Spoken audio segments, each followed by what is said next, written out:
ضلع چترال میں اب تک صحت کارڈ پلس کے تحت مستفید ہونے والے شہریوں کے اعداد و شمار۔ صحت کارڈ پلس کے تحت 1,26,372 خاندان رجسٹرڈ ہوئے، جس میں 4,29,326 افراد شامل ہیں۔ ضلع چترال میں 24,871 مریضوں کے ایڈمیشنز ہوئے۔ ٹوٹل ایڈمیشنز پر 39,53,20,000 روپے کی لاگت آئی۔ صنفی لحاظ سے اعداد و شمار کی بات کی جائے تو صحت کارڈ پلس میں 10,310 مردوں کے ایڈمیشنز ہوئے، اسی طرح 14,561 خواتین کے صحت کارڈ پلس میں داخلے ہوئے، جس میں مردوں پر 18,64,20,000 جبکہ خواتین پر 20,99,00,000 روپے خرچ ہوئے۔ ٹوٹل ایڈمیشنز پر 39,53,20,000 روپے کی لاگت آئی۔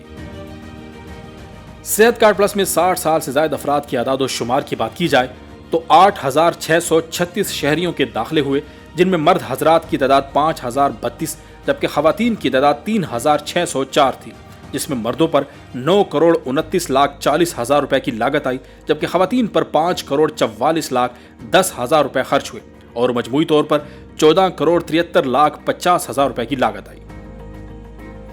لاگت کے لحاظ سے ٹاپ 10 علاج معالجے کے اعداد و شمار کے مطابق cardiology, general surgery, medical cases, gynaecology, orthopaedic, neuro surgery, oncology, ophthalmology, urology اور ڈائلسس میں مجموعی طور پر 35,90,00,000 روپے کی لاگت آئی۔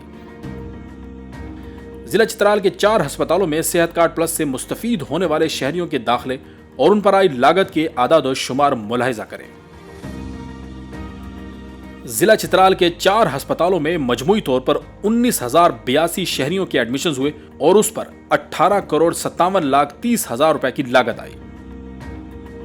صحت کارڈ پلس کے تحت ضلع چترال کے باسیوں کے سب سے زیادہ داخلوں والے اضلاع: